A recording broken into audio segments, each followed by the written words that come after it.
الحمد لله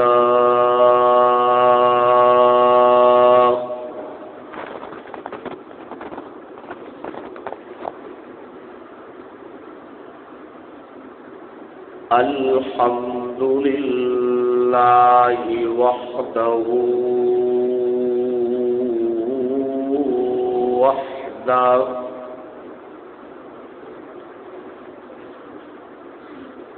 وهزم الأحزاب وحده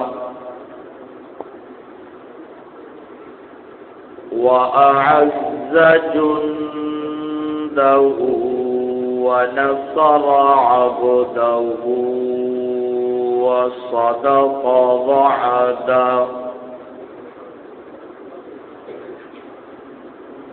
والصلاة والسلام على من لا نبي بعده ولا رسول بعده ولا معصوم بعده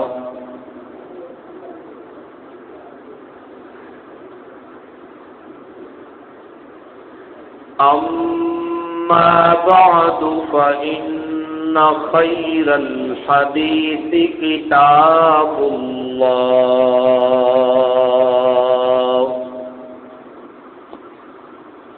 وخير الهدي هدي محمد صلى الله عليه وسلم وشر الأمور محدثاتها وكل محدثة بدعة وكل بدعة ضلالة وكل ضلالة في النار.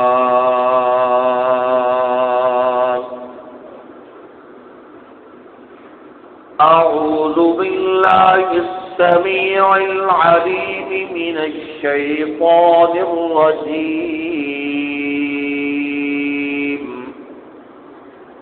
من همزه ونفخه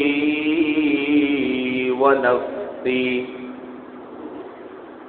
بسم الله الرحمن الرحيم.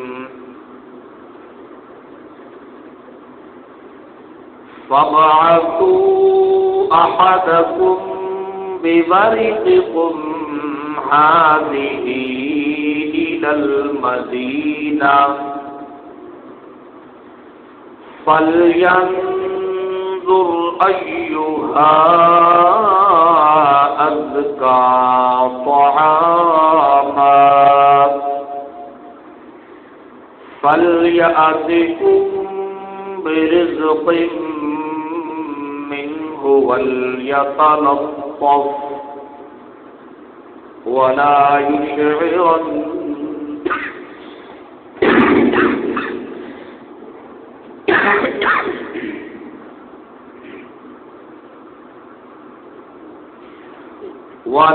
يشعرن بكم أحدا.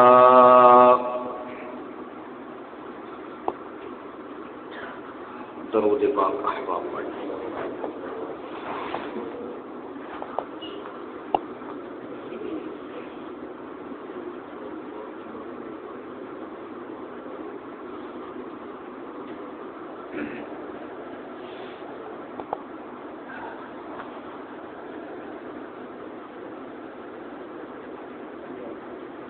انتہائی واجب الاحترام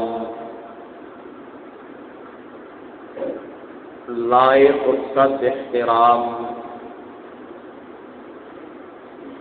بزرگوں، دوستوں، نوجوان بھائیوں،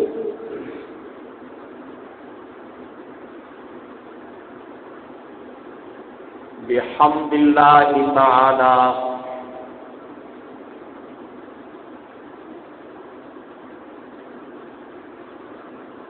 7 ستمبر کی مناسبت سے عقیدہ ختم نبوت کے حوالے سے معروضات آپ حضرات کی خدمت میں پیش کی جا رہی ہے۔ گزشتہ خطبہ جمعۃ المبارک میں اس بات کو آپ کی خدمت میں گوش گزار کیا تھا کہ اس عقیدے کو ماننے اور تسلیم کرنے کے بعد اسلامی ریاست کے حکمران کی کیا ذمہ داری ہے اور عوام الناس کی کیا ذمہ داری ہے۔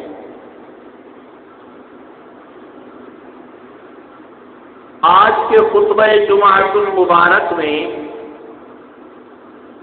انشاءاللہ اسی عنوان کو ایک اور انداز سے آپ کی خدمت میں پیش کریں گے۔ دعا فرمائیں کہ خلاق عالم اپنے فضل و کرم کے ساتھ ہمیں قرآن و سنت پر مبنی عقائد پر موت تک استقامت نصیب فرمائے۔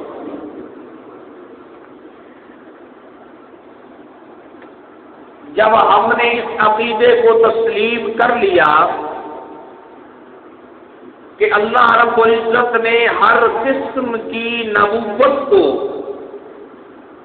امام الانبیاء جناب محمد الرسول اللہ صلی اللہ علیہ وسلم پہ ختم کر دیا ہے، آپ کے بعد اور آپ کی نبوت کے بعد کسی نئے نبی کی نبوت کی کوئی گنجائش نہیں ہے۔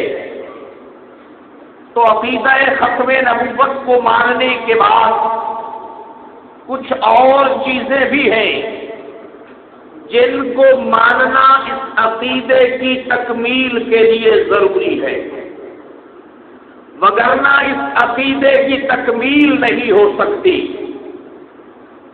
ان کا مختصر عنوان یہ ہے کہ جب اللہ کے حبیب کے بعد نبوت ختم ہے تو وہ صفات جو نبوت کے ساتھ خاص ہوتی ہیں وہ صفات بھی ختم ہیں۔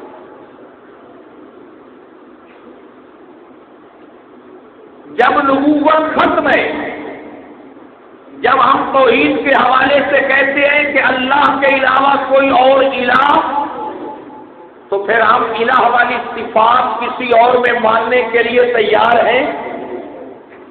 بالکل اسی طرح جب ہم نے اس بات کو تسلیم کر لیا کہ نبوت ختم ہو چکی ہے، تو پھر وہ صفات جو نبوت کے لیے ضروری ہے، نبوت اور ان کے درمیان اتصال ہوتا ہے، نبی کا وہ صفات خاصہ ہوتی ہے، نبوت کے ساتھ لازم ہوتی ہے۔ جب نبوت ختم ہو گئی تو صفات نبوت بھی کیا ہو گئی؟ ختم ہو گئی۔ اسی وجہ سے الحمدللہ قرآن و سنت کو ماننے اور سمجھنے کی وجہ سے اہل سنت والجماعہ کا یہی عقیدہ ہے کہ اللہ کے محبوب پیغمبر کے اوپر جب نبوت ختم ہو گئی تو پھر معصوم ہونا بھی آپ کی ذات پہ ختم ہو گیا۔ معصوم ہونا بھی آپ کی ذات پر کیا ہو گیا؟ ختم ہو گیا۔ اس لیے کہ معصوم ہونا یہ خاصہ نبوت ہے۔ یہ کیا ہے؟ خاصہ نبوت ہے۔ انبیاء اپنی پیدائش کے پہلے دن سے لے کر اپنی دنیاوی زندگی کے آخری دن تک گناہوں سے معصوم اور پاک ہوتے ہیں، ان سے گناہوں کا صدور، گناہوں کا ہونا یہ ناممکنات میں سے ہے۔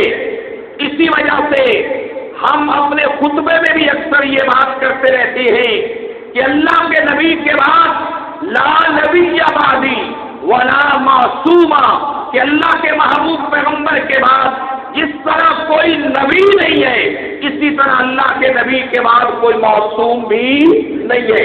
اہل سنت والجماعت اور روافض کا اس مسئلے میں بھی زبردست اختلاف ہے۔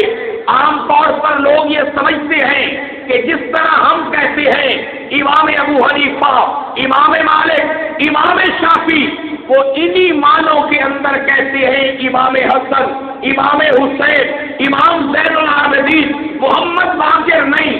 ان کی امامت کے لیے دو عقیدے شرط ہے۔ پہلی شرط یہ ہے کہ امام معصوم ہوتا ہے۔ امام کیا ہوتا ہے؟ معصوم ہوتا ہے۔ اور اہل سنت کے نزدیک معصوم امام صرف امام الانبیاء ہے۔ صرف کون ہے؟ امام الانبیاء ہے۔ ابو بکر صدیق بڑی شان والے ہیں، عمر بڑی عظمتوں والے ہیں، مگر معصوم وہ بھی نہیں ہے۔ ان کو بھی اہل سنت والجماعت محفوظ مانتے ہیں، معصوم ان کو بھی نہیں مانتے۔ تمام صحابہ کرام کو ہم محفوظ مانتے ہیں، اور محفوظ ہونے کا مطلب بھی سمجھ لیجئے، محفوظ ہونے کا یہ مطلب نہیں کہ کچھ ہو بھی نہیں سکتا۔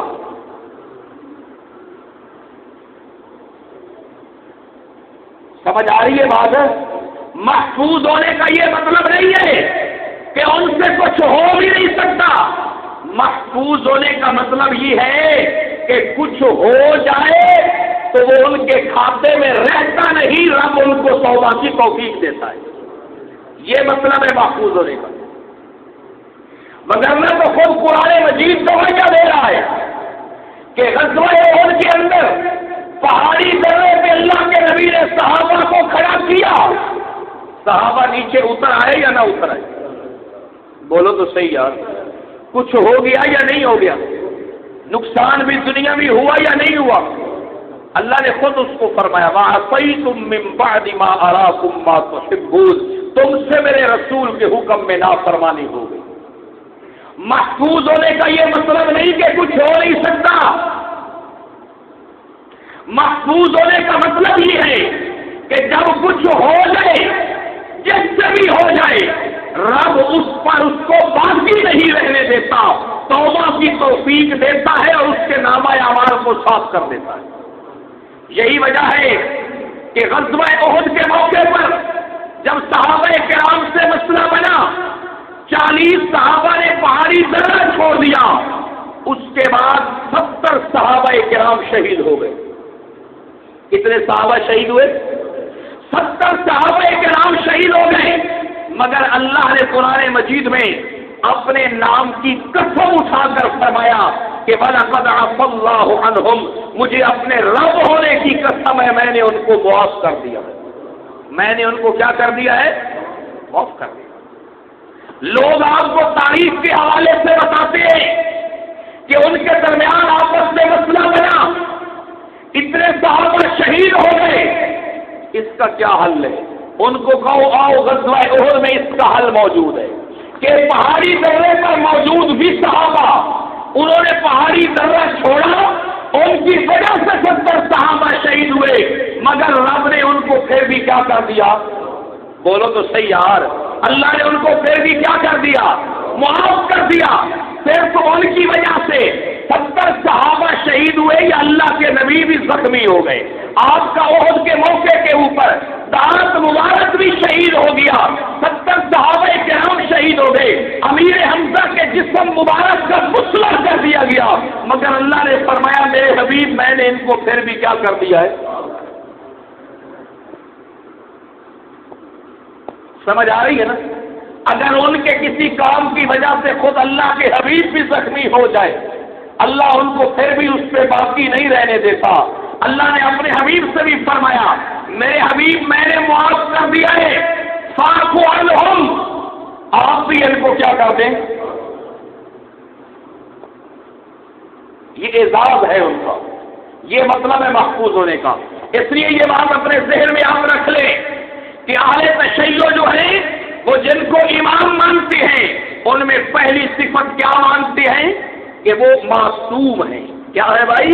عام طور پر ایک جملہ آپ نے سنا ہوگا، وہ کہتے ہیں 12 امام اور 14 معصوم.